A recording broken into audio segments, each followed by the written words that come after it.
Hi, welcome to IBTV USA Health and Happiness Program. আমি Dr. Sharara Rahman.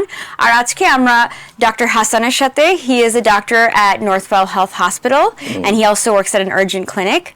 আর আজকে আমাদের topic হলো pediatric diabetes.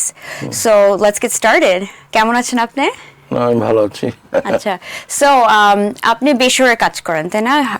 Actually, I work in Smithtown and Lindenhurst in an urgent care, and that is affiliated with Southside Hospital in Northwell Health System. Oh, that's awesome. I'm a Long Island grew up হয়েছি, so I'm very well aware of that. In addition, I have my own practice in Ozone Park, Queens.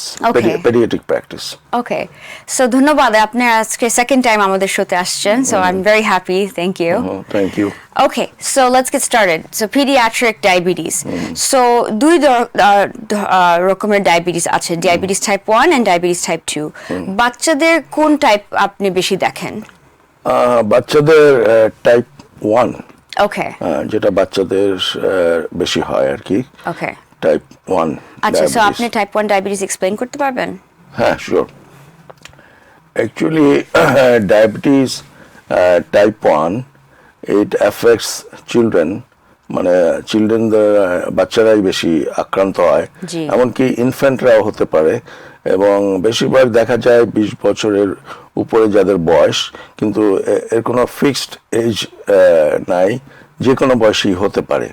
এবং যে কারণে type 1 ডায়াবেটিসটা হয় সেটা হয় due to it's an autoimmune process. মানে যে আমাদের শরীরে যে প্যানক্রিয়াস আছে, প্যানক্রিয়াসে যে আইলেট সেল আছে, সেই আইলেট সেলের এগেনস্টে অটো অ্যান্টিবডিজ তৈরি হয় due to the autoimmune process, এবং তখন এই প্যানক্রিয়াসের আইলেট সেল নষ্ট হয়ে পড়ে। তার কারণে ইনসুলিন আর নির্গত হয় না, এবং ইনসুলিনের অভাবেই তখন ডায়াবেটিস ধরা পড়ে।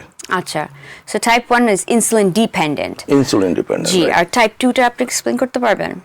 টাইপ 2 টা আমাদের বাচ্চাদের মধ্যে এখন বেশি দেখা যাচ্ছে, যে কারণে obesity is very associated with type 2 diabetes.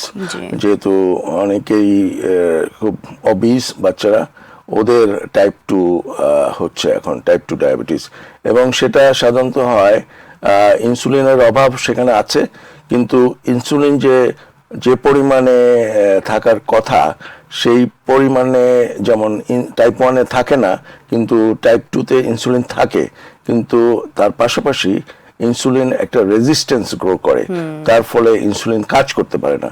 So one হচ্ছে ইনসুলিনের অভাব এবং ইনসুলিন রেজিস্ট্যান্স, দুটোই একই সাথে টাইপ 2 ডায়াবেটিস করে। আচ্ছা আচ্ছা, আর জাস্ট ক্লারিফাই আমাদের ভিউয়ার্সদের জন্য, ইনসুলিন হলো যে জিনিসটা যে সুগারটা বডির ভিতরে ঢুকানোর জন্য, তাই না?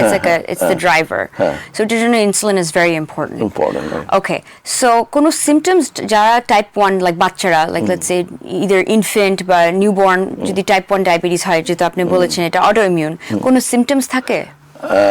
হ্যাঁ, একটা বিশেষ জিনিস এখানে আমাদের জানা দরকার, যেটা অভিভাবকদের অ্যাওয়ারনেস যেমন ডায়াবেটিস সম্বন্ধে থাকা উচিত, এবং এমনকি যারা প্রাইভেট প্র্যাকটিশনার, আমরা যারা প্রাইমারি কেয়ারে আছি, এই টাইপ 1 ডায়াবেটিসটা অনেক সময় ডায়াগনোসিস হয় না, কারণ আমরা অনেকেই খেয়াল করি না যে কোনো বাচ্চার ভাইরাল ইলনেস হলো, হ্যাঁ, বা কোনো গ্যাস্ট্রাইটিস হলো, স্টমাক ভাইরাস, তো ওরা তো বমি করে, ওদের পেটে ব্যথা হয়, এই সিমটমস নিয়ে আসতে পারে, কিন্তু কোনো কারণে আমরা তখন চিন্তা করি না যে এটা ডায়াবেটিস হতে পারে। সুতরাং এইভাবে অনেক ডায়াবেটিস, টাইপ 1 ডায়াবেটিস মিস হয়।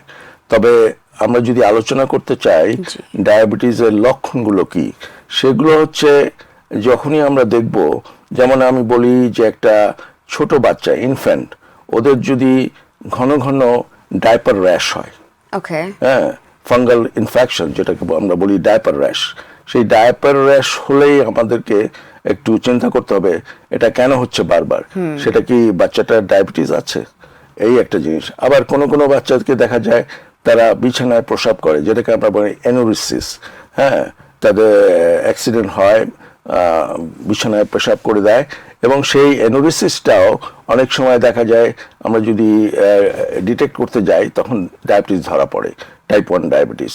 তারপরে ধরুন কোনো বাচ্চা ডিহাইড্রেটেড, হ্যাঁ, কিন্তু সে ডিহাইড্রেটেড হয়েছে কিন্তু তার ডায়াপার খুব হেভি ওয়েট, পেশাব বেশি হয়েছে, তার মানে তার যে পলিউরিয়া হচ্ছে, পেশাব বেশি হওয়ার কারণে তার ডায়াপারটা হেভি। তো ওই সময় আমাদেরকে খেয়াল করতে হবে, এটা it might give a signal that the infant has type 1 diabetes, right? তারপরে আরো আছে যেমন ধরুন weight loss, without any unexplained weight loss, কোনো কারণ আমাদের জানা নাই, তার ওয়েট লস হচ্ছে। তারপরে তার ঘন ঘন পেশাব হচ্ছে, তারপরে তার বেশি পানির পিপাসা লাগছে, তারপরে সে বেশি খাচ্ছে, যদিও সে বেশি খাচ্ছে তারপরে তার বেশি খিদা লাগছে, সেটাও একটা লক্ষণ। আর বলেছি যে ডায়াবেটিসের অনেক সময় তারা হয়তো এই যে আইলেট সেলগুলো ডিস্ট্রাকশন, সেটা হতে সময় লাগে, সেভারাল মান্থস, এ ইয়ার, হ্যাঁ, আস্তে আস্তে ওটা ডিস্ট্রাকশন হয়, হ্যাঁ, কিন্তু যদি সিভিয়ার রূপ ধরে তখন তারা ডায়াবেটিক কেটোএসিডোসিস, যেমন ডায়াবেটিক কমা চলে যায়। সেই অবস্থাতেও অনেক বাচ্চারা আসে যারা তখন আমরা ডায়াগনোসিস করি এন্ড দি লাস্ট স্টেজ।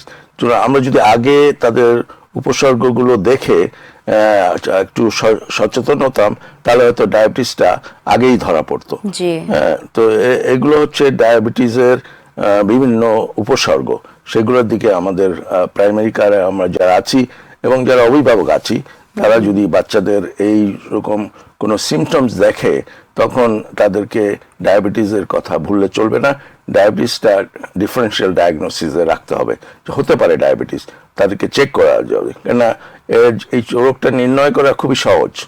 হ্যাঁ, যখন ইমার্জেন্সিতে আসে বা ডাক্তারের কাছে আসে, ইউরিনে করলেই অনেক সময় ডায়াবেটিস ধরা পড়ে, ব্লাড টেস্ট করলেই হাই সুগার পাওয়া যায়, তখনই আমরা এটাকে ডায়াবেটিস নির্ণয় করতে পারি। বুঝেছি।